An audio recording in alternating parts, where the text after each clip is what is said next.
وبركاته. Brothers and sisters, before we get started, just a reminder, inshallah, we are going to start our sessions Tuesdays and Saturdays at 7, and maybe some other days will be announced. It's going to be regarding fiqh, tafsir of Quran, tajweed, and ilm al-hadith as well. Inshallah, we'll add to it a session for aqa'id, which is about beliefs, and that will add another value. Bismillahir Rahmanir Rahim, walhamdulillahi Rabbil Alameen, wassalatu wassalamu ala ashrafil khalqi wa azzil mursaleen Abil Qasimi Muhammad wa ala ali baytihi at-tayyibin at-tahirin wa sahbihi al-muntajibin wa ala jami'i anbiya'illahi wal mursaleen. Brothers and sisters, we were talking about al-akhlaq. If you pay attention to your life, we are so much into materialistic things that has personal benefit. We always look for money. Most of us, maybe they want to get educated not to be wise people, but to find a better job, isn't it? Some of us might spend from his life more than 17 years to get a degree so he can find a job, so he can have better income. Definitely, we are pro-education. But imagine between high school, kindergarten, elementary, just name it, that's about 12 years. Then you have a college, that's about 3 to 4 years. Then you want to finish a master's degree, this is another 2 years. Then you want to finish a PhD, this is another 3 to 5 years. All this to get educated. Portion of it to get a better job. Or maybe there is no job waiting for you, AI is taking it. Maybe it's an opportunity, like having a passport. You never know when you are gonna travel. The question, brothers and sisters, the question, how much as believers are we spending when it comes to getting closer and near Allah subhanahu wa ta'ala? That He is everywhere and beyond time and the place. In other words, related to our topic, which is about morals and ethics, how often we are getting into training sessions, workshops, habits to be moral people. How much we spend time learning about tahara and najasa and the way we should fast, the invalidators of fasting, the invalidators of salah, and how much we are putting as effort-wise to be good people, to be really human, to evolve to a better person with better personalities, better traits, to seek perfection, to feel with others. Some, they come to the salah and the only thing they get out of salah is, did I say غَيْرِ الْمَغْضُوبِ عَلَيْهِمْ وَلَا الضَّالِّينَ, or I said وَلَا الضَّالِّينَ? Yani he will argue with you half an hour, how did I say it, right or wrong? بتقول له يا حبيبي والله it is right. No, Sheikh, I question, please hear me again. This is good, you are caring about the shape of things. But for 20 years, you never question yourself whether that salah made you a better person, a more just, a person that when he or she starts salah, they feel that God is talking to them and you are talking to God. When you are done from the salah, you feel you gained something, so you are a better person in the society with better values. And that's why you see Islam correlate between salah and being a good person. من لم تنهه صلاته عن الفحشاء والمنكر لم يزدد من الله إلا بعدا. يعني if you keep praying yet you are not a good moral and you do not stop the haram and do not get attached to halal and wajib, then you are getting further. Yes, you have to do your job. You're not allowed to lose. Wallah, why are you, how come you're not praying? Sheikh, I'm a bad person, I don't want to pray. La ya habibi. Yani, it's either you are a 4.0 student or you do not go to a school. That's not the way it works. Okay? No, the salah, it is wajib. But I'm saying integrate that salah and make it better. Like, sometimes we get some questions. Sheikh, my friend used to do drugs or he used to get drunk. So it says 40 days Allah may not accept, his salah. Does that mean he should stop praying for 40 days? Ya Habibi, it's the opposite. If there is something you have to do to repent, is to come and pray. So what's that 40 days for? They say that 40 days, that means it is not, you're not going to get the same credit and the same impact, consequences, reflections from salah as you used to do. Because drinking is a bad habit. It's not easy to fight it and get rid of it. So when we talk about al-akhlaq, brothers and sisters, we always have to make it as an essential ingredient in our behavior. Most of us here, when they want to eat, if I prepare food for you, 0 salt, 0 spices, do you eat it? You tell me, Sheikh, we are not in the hospital. You have some salt, some spices. Tell you, maybe salt is not good. Ya Habibi, I need some salt, So it's an essential ingredient. Al-akhlaq, the morals, the ethics, should be essential in our daily actions. What do I mean by that?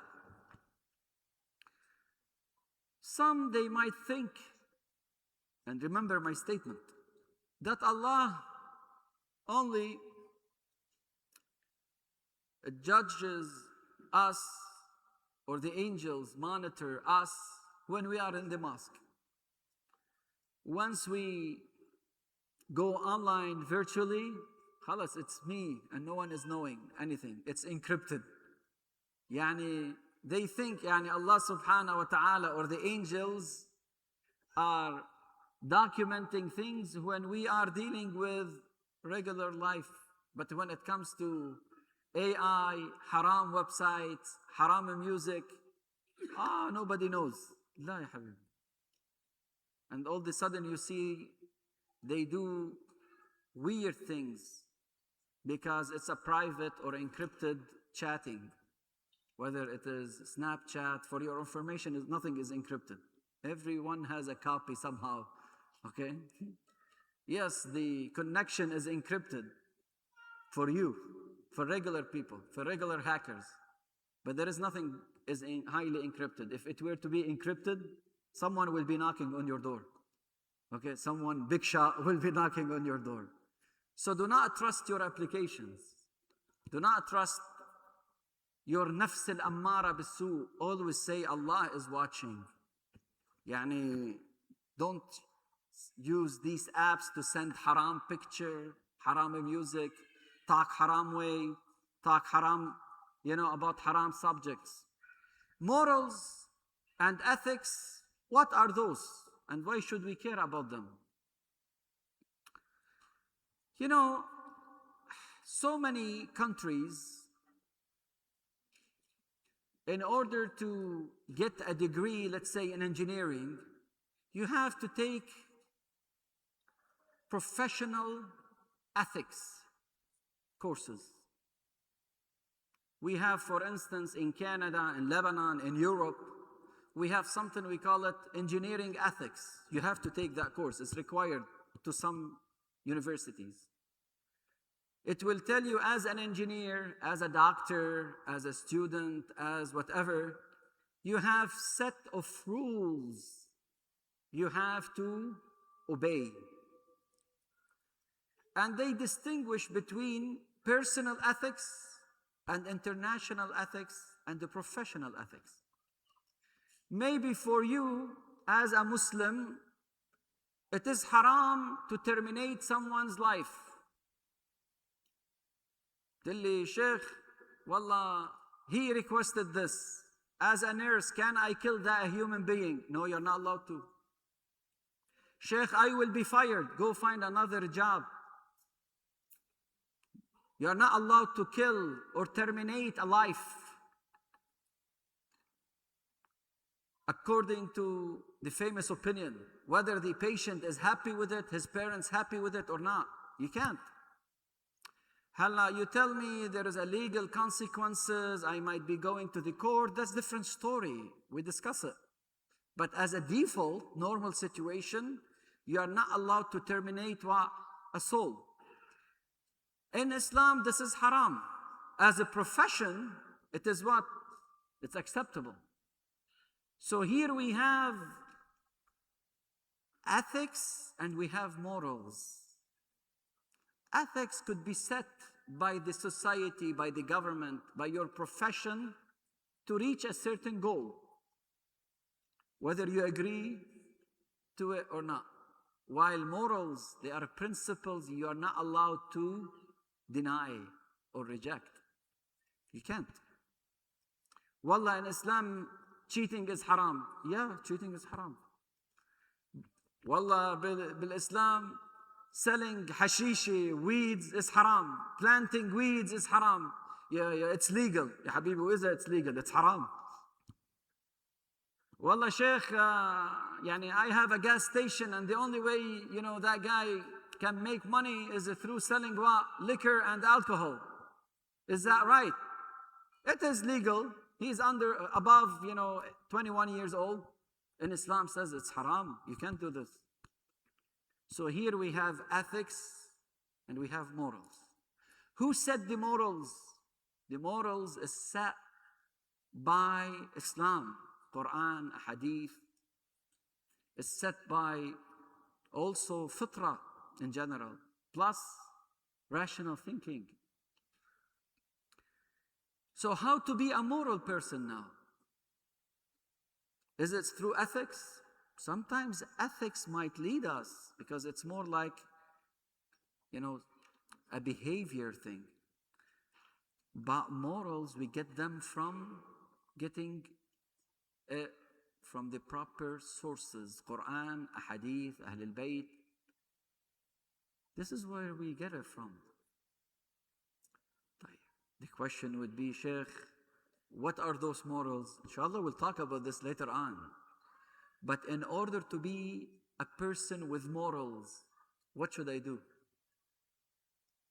Wallah, I'm addicted to, let's say, wal'iyadhu billah, someone is addicted to haram food, or addicted to haram vaping, or haram music, or haram website.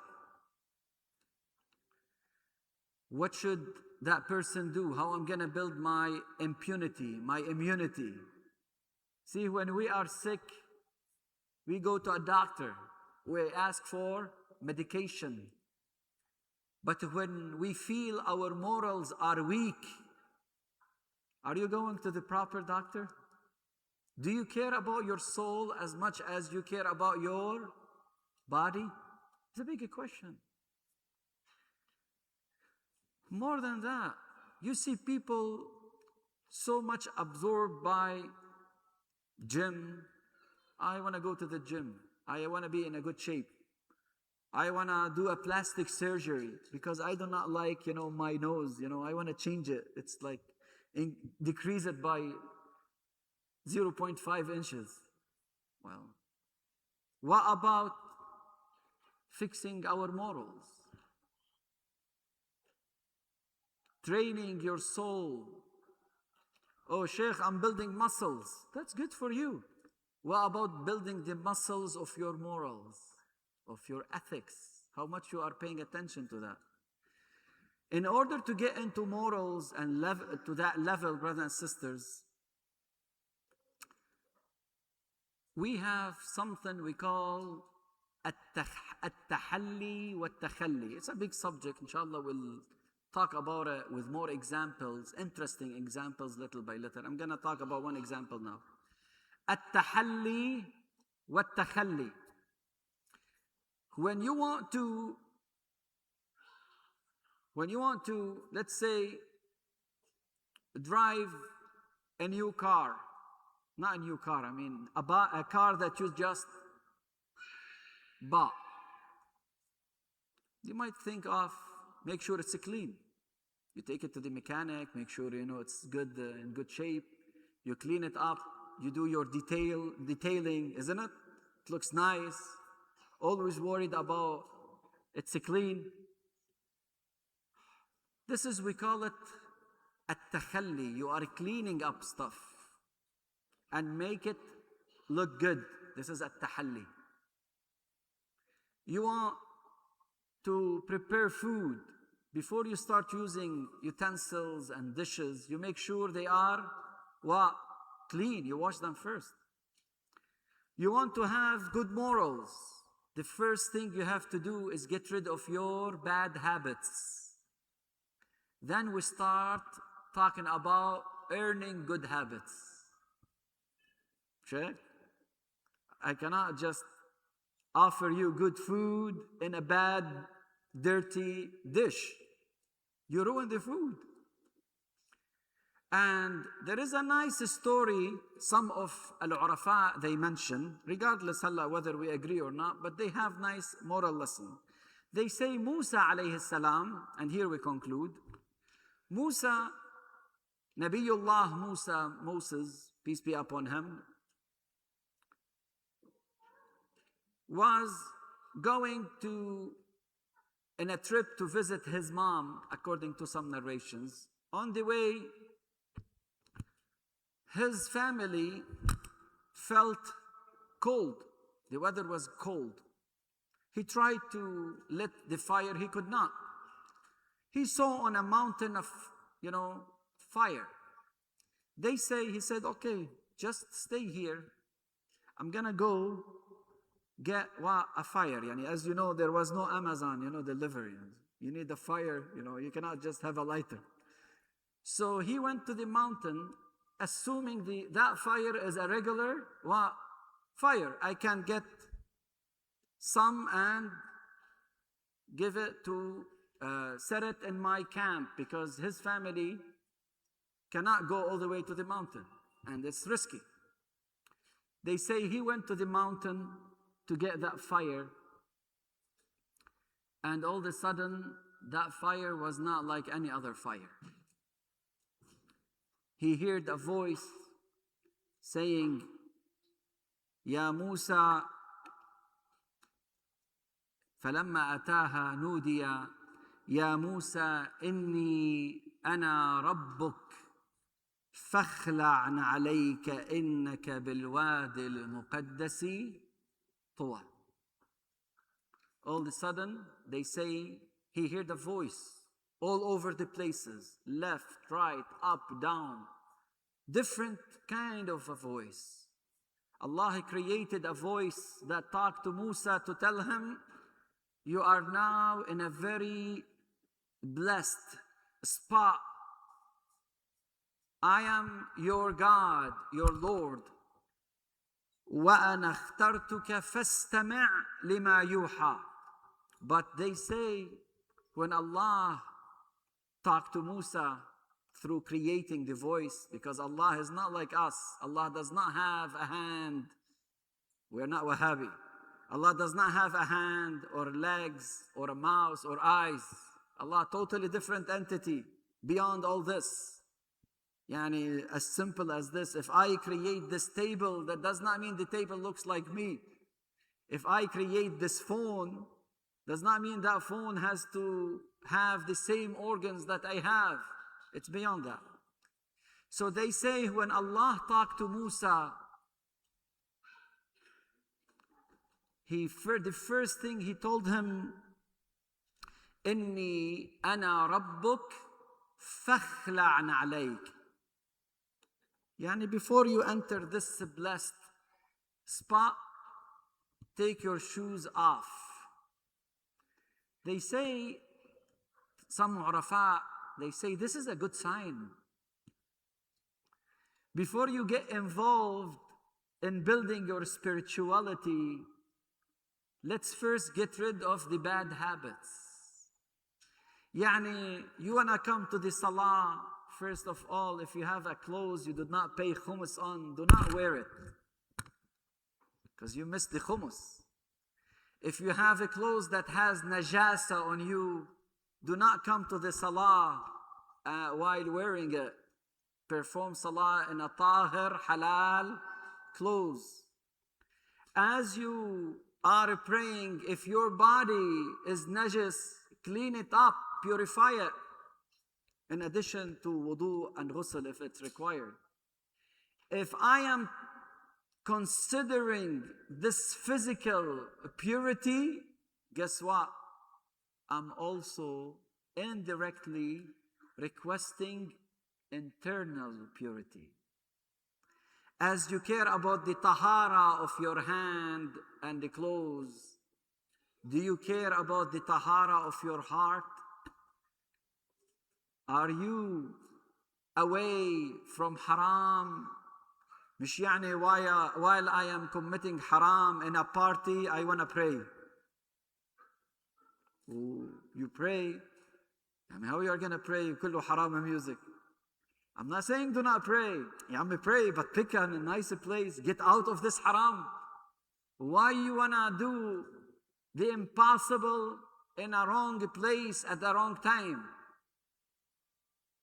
Or a person is praying and he is thinking how to have haram relationship with his girlfriend. And he's making dua, God, please let it work out. Ya Habibi, what are you trying to do? How are you gonna, Allah accept it from you? So they say the first thing in morality is to get rid of your bad habits as you get rid of your impurities, physical impurities. فَخْلَعْ نَعْلَيْكَ. Some people, they took it to the second level. They say, you want to get closer to Allah, get rid of two things: your ego and the love of this materialistic limited life. You are not gonna be a better person if the ego is bigger than everything in your life. You cannot reach the proper meaning of Allahu Akbar and your ego is greater than anything else. And by that I mean, when I say God says so, you tell me, no, it is not right. Who are you? What's your specialty? If I tell you this is haram, Sheikh, no, it's not haram, does not make sense. Does not make sense based on what? Based on your logic or based on your wishes? This ego is against the concept of Islam, because Islam is to submit to Allah. And the second thing after the takhalli of this ego, at-takhalli an ad-dunya. There's a big difference. You enjoy life halal way and you are attached to life. Yani, if I take your phone from you for a couple minutes, you are gonna panic. You are worshipping your phone, ya habibi. But if you miss the salah, yani, but later on I make it up. What kind of submission is this? If I take from you vaping gears, oh, this is the end of the world. But if I tell you, you know what, it's a long trip, we might not able to pray. Oh, no problem. Ya habibi, it is wrong. This is not a true submission to Allah. And Islam is about submission. So what we talk about today was about at-tahalli and at-takhalli. We started with at-takhalli, leaving things, bad things behind you. Inshallah, later on we'll talk about at-tahalli, and we give more examples about al-akhlaq. What we are going to be discussing, inshallah, later on, what we are going to be discussing is some topics What's ghiba, what's not ghiba? What is lying and what's not lying? Cheating, and just name it. So many bad manners we have. We're gonna go one after the other and with definitions and good examples. And on the top of that, inshallah, we'll be discussing what's the importance of being a good moral person. Is it right when you are morally, oriented person, you are a weak one, you lose? Or no, it's the opposite. But I can assure you, one ayah, brothers and sisters, one ayah, keep it in mind. And this should be your compass. When you drive, don't you have Google Map or Apple Map or شو بعرفني map? Okay? شو بعرفني.com يعني? Okay. So, what's our map? وَمَن يَتَّقِ اللَّهِ يَجْعَل لَهُ مَخْرَجًا. You want a solution from Allah? Be pious. When you are pious, when you are a good person, Allah will find solutions for you, whether you know or you do not know, whether you predict that or you don't. أقول قولي هذا واستغفر الله لي ولكم وآخر دعوانا أن الحمد لله رب العالمين وإلى أرواح موتانا وموتى المؤمنين والمؤمنات نهدي ثواب الفاتحة تسبقها الصلاة على محمد وآل محمد.